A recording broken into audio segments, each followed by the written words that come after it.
Hey guys, this is the RumbleManiaSlamSurivior show. This is all about wrestling. It's basically me, Devereaux Davis, another one of my colleagues, Kendon Ventura, and my boy Bruce. We all come together and we give you analysis about wrestling and what's going on in the wrestling world today, and recap a Raw, recap everything, pay-per-views, everything going on in the wrestling business today. So basically, this is our first show.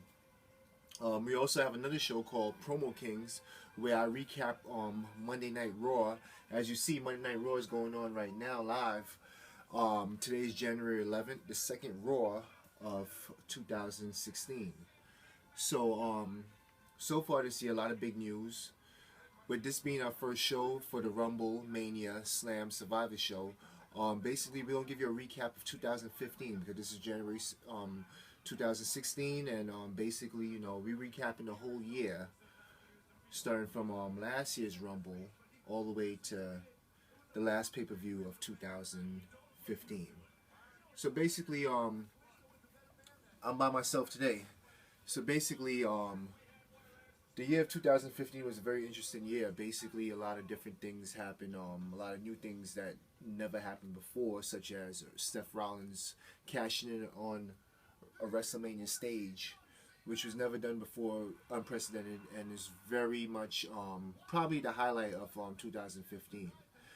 The Royal Rumble of 2016 was a total in Philly was a total flop in so many different areas. One thing, crowd shitted on pretty much the crowd's reaction, and told disdain for Roman Reigns being shoved down and force feed to us. Pretty much nobody accepted him.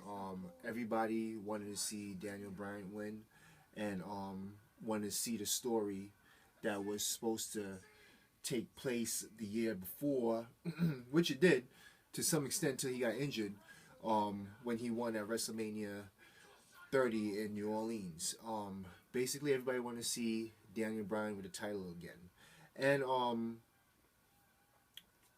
I think WWE made a mistake by having Daniel Bryan participate in 2015's Royal Rumble when they knew they wanted to promote and push Roman Reigns. So fans were not allowing that type of with the entrance of Bryan into the Royal Rumble match, and you pushing Roman Reigns down their throat. So they pretty much wanted to see their guy win, and their guy for that night was Daniel Bryan. And of course, as you know, going forward, Roman Reigns went on to fight Brock Lesnar, lost because his former Shield mate, Seth Rollins, came in and did something never seen before in a WrestleMania match, and he cashed in. To me, that was the highlight of the year. Also, a good segment in that Royal Rumble was, in the WrestleMania was Daniel Bryan winning the Intercontinental title in the ladders match, 6-man ladder match. So anyway, Royal Rumble, I give that a F, D at best, D plus at best, which is, I guess, a passing grade. The way I rate Mania was pretty much it was a very entertaining Mania from start to finish. Of course, it started with Bryan winning. I had a very interesting few matches in between that, heading into the main event. The biggest mistake they made in Mania was having Sting lose.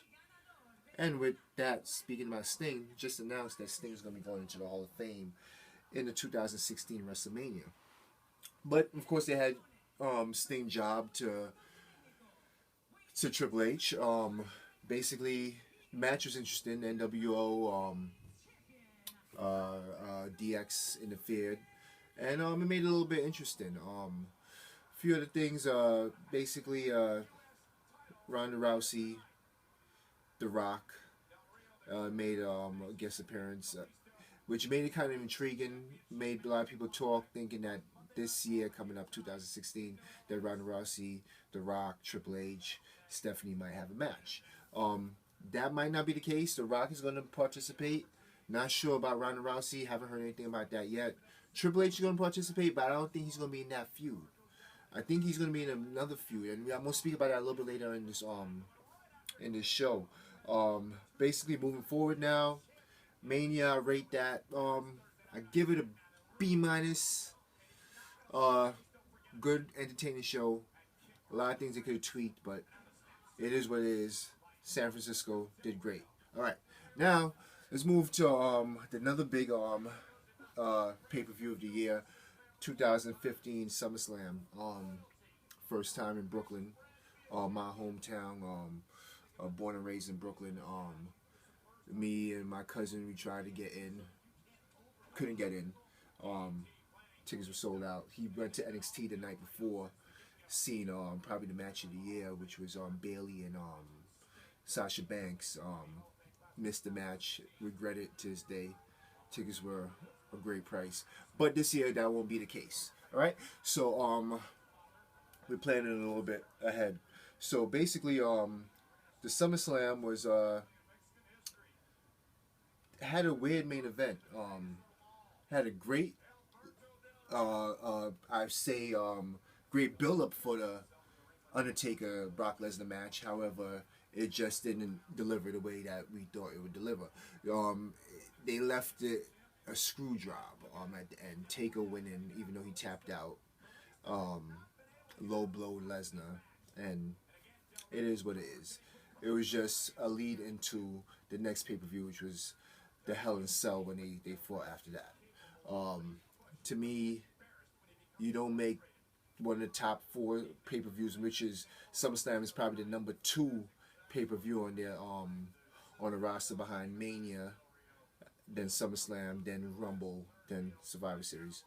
One of the big 4s, you don't make that at the main event end with a screw job, in my opinion. But I'm not the one that's booking this, and I'm not the one that's making the call. But anyway, you don't end it, in my opinion, in a screw job, and you don't leave the people going home disdained and feeling like, like they didn't get what they paid for. So basically, don't remember much from the SummerSlam. The card was pretty blah blah, but just remember the terrible ending. So there's no way I could give that anything higher than a C plus. Maybe fresh on my mind that day, I would say D minus, D plus. Sorry, D plus. But that was that. Survivor Series just happened. Really, for some weird reason, it was so. I was more impressed by the Hell in a Cell. Survivor Series really didn't really feel that great. Correct me if I'm wrong. I might be wrong, but I'm recalling it was Sheamus cashing in on Roman Reigns in that after Roman beat Ambrose in the tournament for the vacated title by Seth Rollins. Now, the second biggest news of the year was Seth Rollins' injury, because Seth Rollins was such a role. He was pretty much a great heel champ. He was what they needed. They definitely, WWE definitely groomed him and made him the next, in my opinion, he's going down as a Triple H. He's a high flyer, very skilled technician, one of the best in the business. He could go in many different directions as far as his character, and as far as he remind me of. He do remind me a little Shawn Michaels, a little Triple H. Now, with him being injured and, of course, having a big comeback in the near future and expecting a huge pop when he returned, I could see it like a Triple H return back in early 2000s when he came back from the injury from the quad tear against Chris Jericho. So I could see that this elevating Rollins even more and making him more of a star in the company and making him a huge star and a huge babyface going forward. So they have Del Rio versus Kalisto. Okay, guess the USA title's up for grabs. But anyway, that was 2015. Another thing that we could talk about 2015, the ratings, the WWE Network. WWE Network is doing fine. It's doing the numbers, the regular numbers, probably is meeting expectation. As far as the numbers in the Raw and SmackDown, they're going down. And what WWE is doing now, and you can see in recent weeks, they have Vince McMahon out there, of course, boosting ratings. Of course, they had a title change for the first time in a long time on Raw when Roman Reigns won over Sheamus about a few weeks ago. They're doing a few different things. They're making a lot of big announcements on Raw. And this is a good trend. This is something that I like. This is something that could benefit a lot of people. This is something that can make a lot more stars because, as you can see, the major news right now in WWE is all the injuries that's happening to most of these stars. As we speak right now, as far as the Mania, which the Mania is the biggest show of the year, and it's what everybody is looking forward to. And this is what you set your year up towards WrestleMania. So for WrestleMania 32, there's a lot of big name stars that's not going to be there. First, we start off with Cesaro. Chances are his injury is going to lead into straight through Mania. John Cena recently had surgery last week. Randy Orton's been out with multiple surgeries. Seth Rollins is definitely gone. He has the knee injury that's going to be it's going to take a little bit of while. Chances are, hopefully, be back for the summer. Hopefully, get a huge pop. 4 major stars, 3 superstars, 1 star, and I believe could be a huge star in Cesaro. Won't be there for Mania, and this saddens me. That WWE failed in making other stars and other superstars in the company. This company is full with mid-card, mid-level competitors right now, and nobody's a superstar to the level of what Cena is, or to the level of what The Rock or Austin was. They failed at pushing and promoting people into those elevated positions. And right now they're trying to force feed you with Roman Reigns, rightfully so, understandably so. They do need a major draw, and everything goes well, he will be the draw. But on the other hand, they failed miserably at pushing Bray Wyatt. In my opinion, he should be the monster heel. They failed at Rusev. You know what? And I'm not even gonna label the word fail. I'm not even gonna use the word fail. I'm gonna say that they're right now they're not getting the grade they need to get. They're not pushing them the way they need to be pushed. They're not making a monster heel. They're not making... The only monster heel on the roster is technically Brock Lesnar, and he's not even a heel. He's a face, and he's getting face reactions. They're not pushing Rusev, Kevin Owens. Kevin Owens should be a monster heel right now. And in a way, I see that you're trying to do that with Ambrose, but also in the long run, they have to win feuds. I can't recall the last time Bray Wyatt won a feud. I would say the only 2 feuds that I know that he definitely won was the Ambrose feud and the Jericho feud from last year. Other than that, he lost to Cena, lost to Roman in a way, or you could call that one a draw, whichever way you want to make it. But he tried to make the 2 of them look strong by making the last match a tag team. Lost many feuds that he went into. Taker. And it baffles me that this guy is so talented and they're not pushing this guy. So it's just like, you know what? At the end of the day, the WWE shot themselves in the foot because they didn't expect all these injuries to happen. Now there's no credible feuds they could make going into Mania, as easily as they would be able to make it if they had these guys as major draws to begin with. So going forward now, I'm going to go into my 2016 Royal Rumble predictions. As Vince McMahon made that statement last week and made that big announcement that he's going to make Roman Reigns defend his title in the actual Royal Rumble match against 29 other competitors, it had me thinking for a good week now. And I'm like, all right, which direction could they go with this? Are they gonna enter Brock into the Royal Rumble match? And the Royal Rumble match is a week and a half away. January 24 in Orlando, Florida. Raw is going on right now. Don't know there's going to be a big announcement after. I will film another video after this one, after Raw is over, in order to give you updates on what's going on with Raw. But as far as my opinion, what could they do with Roman Reigns? How could they get him over now? Because in my opinion, it's not a matter of him defending the title or somebody winning the title. Because I'm looking at the card and the people in that's already in the Royal Rumble match. Does it make any sense for them to win the title? And I'm looking at Ryback. Does it make any sense for them to win the title? No. Check. You scratch him off the list. Bray Wyatt. Does it make any sense? In a way it does, because you want him that major heel. But then again, he's also in the faction. So how big of a push would he get being in the faction? You understand? How big of a singles push would he get? He really won't get that singles push once you're in the faction, in my opinion. I think that takes away from the singles push and the superstar push, in my opinion.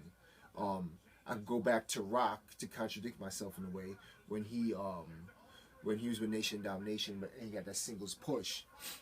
But I just don't see it with Bray Wyatt right now. I just don't see them doing anything. I wish they could surprise me. Do I see Rusev getting it? No. Check. Another man off the list. There's nobody that I see. Jericho. I mean, I love Jericho. He's him and Bret Hart are my two favorite all-time wrestlers. But do I see him getting that push?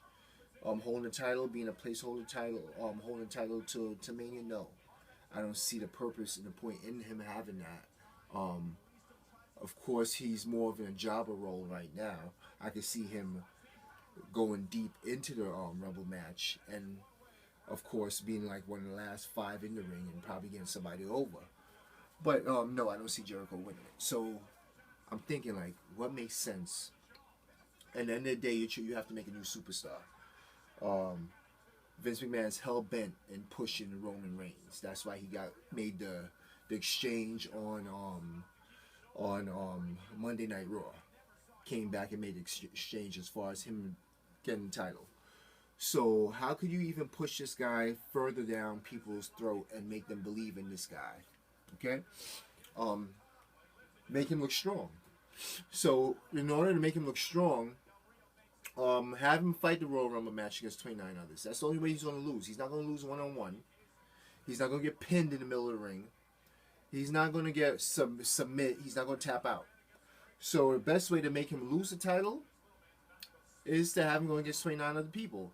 Guaranteed. You heard it from me first. Devereaux Davis of RumbleManiaSlamSurivior show. Roman Reigns will lose the title at Royal Rumble. Why he'll lose the title at Royal Rumble? To be pushed over at WrestleMania. How will he be pushed over in WrestleMania? I'm seeing how this is going. There's no Triple H on TV. It's all Vince McMahon. Bam, Royal Rumble comes. It's going on. Bam, bam. 28 people are in the ring already. 28 people came out. Who's the last 2 to come out? Okay. I don't know. Maybe like number 29 or maybe number 30. All of a sudden you hear, what's that song? What's that guy that just passed away? You hear King of Kings. You hear the Game song come on. You hear, I forgot his name, sorry. God, rest in peace. The guy from Metalhead. However, you hear Triple H's song come on. He comes out. So now you're not expecting him. You're still thinking he's going to get over Roman Reigns, right? But this is all prediction. This is January 11th. Royal Rumble didn't happen yet. 13 days away. You're thinking that he's going to get him over somehow, right? Best way to get him over, Triple H win the title. Triple H holds the title up to WrestleMania. Roman Reigns defeat Triple H at WrestleMania. That's the only way I see this going. Do I see Brock winning it unless they want to do Brock and Roman Reigns twice? If Brock's in this event, he should win. If they waste Brock, because don't know if you watched Raw or whatever, but Paul Heyman made a guest appearance and he's pushing. Well, he's not pushing, but Vince is pushing for Brock to be in the Royal Rumble. Wow, Kalisto just won the USA title. This is live, man. Wow, they really pushing Kalisto, and they're totally not using Del Rio the way they should use Del Rio. This is amazing. This is awesome. I mean, the whole League of Nations, like I said in the Promo Kings last week, League of Nations, dumbest faction, but I think Social Outcast is even dumber. But they're just a 3MB with 4 members, in my opinion. They're pretty much jobbers, but I'm liking this. Kalisto won, okay, cool. I guess Sin Cara is going to be out for a while with that dislocated shoulder. So anyway, going back to what I was saying, right? If they use Brock Lesnar in the Rumble match, that's a waste of Brock Lesnar. Makes no sense using him. Vince is pushing for him to be in it, but I think they're teasing it. I think Brock's going to make an appearance tonight. Supposedly he's supposed to be in Raw. I know he had a match with Sheamus in a house show, but they don't need to waste Brock like that. They need to hold back on that. He should only be doing singles match. If you want to put him in Mania, let him beast out, let him eliminate 20 people, let him break the record, and then let him fight Roman Reigns 1-on-1 at Mania. But I think the best way for them to utilize and push and put Roman Reigns over is for them to have Triple H win, come out. He's been off TV for a while, even though he's been making his NXT appearances. But have him come out and basically, just put over Roman Reigns, which he's been doing for a while. He's been putting over people for a while. Put him over at Mania and let Triple H have one more run with the title. There's nothing else on the card that I see, so there's nothing else I could talk about as far as predictions for Rumble. They're missing a lot of superstars, so it is going to be what it is. As far as my WrestleMania predictions, it's January. Mania is up in March or April in Dallas. I guess Fastlane would pretty much give you an idea of all the direction they're going in. You don't see a lot of feuds really really, the only feud I see that's really like red hot right now is Kevin Owens and Dean Ambrose, and I think they're gonna run that straight into Mania. That's the only way I see them going with those two. I don't think they're gonna squash it in Rumble or Fastlane. So basically going back to what I think the cards are gonna be in Mania. I think Triple H is going to fight Roman Reigns in Mania. I think Triple H is going to go in as the champ and job to Roman, putting Roman over, giving Roman the title. That should be the main event. Rock's going to be in it. Don't know if he's going to be in it as far as a match. Don't know what they're doing with Brock. Don't know what they're doing with Taker. I would have liked to see Taker versus Cena, but Cena's not going to be there. They can't do Brock versus Taker again. So I see an Ambrose versus Owens. So what could you do with Brock? What could you do with Brock? What could you do with Taker?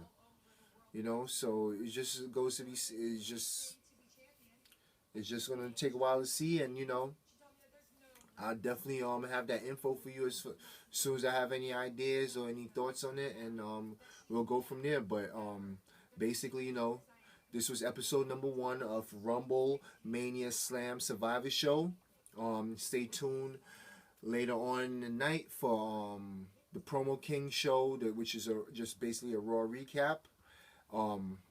Big news coming out. Kalisto won the title. Off of Del Rio, you seen it live just now.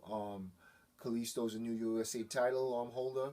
Um, Next episode we'll go more into the other names coming into WWE from New Japan. AJ Styles finally becoming WWE property. I think he'll debut in NXT, but you never know. He might make a huge pop and come down for the Royal Rumble. Don't want to see that though in a way because I don't want to see him job. All right, but anyway, you know, some NXT guys gonna be coming up soon. I seen they did a big package as far as showing what they're gonna do with Finn Balor, his next event in NXT. So these guys are gonna come up in the roster real soon from New Japan, from NXT and everything, and I think they're gonna fill out the roster because a lot of guys are out. So next episode we'll go into that deeper, and then we'll go from there. So once again, I want to thank you for listening. If you like what you hear, definitely subscribe to the channel. This is RumbleManiaSlamSurivior show, and subscribe to Promo Kings also. I'm Devereaux Davis, Kendon, Bruce. Talk to y'all later, all right? Have a good one.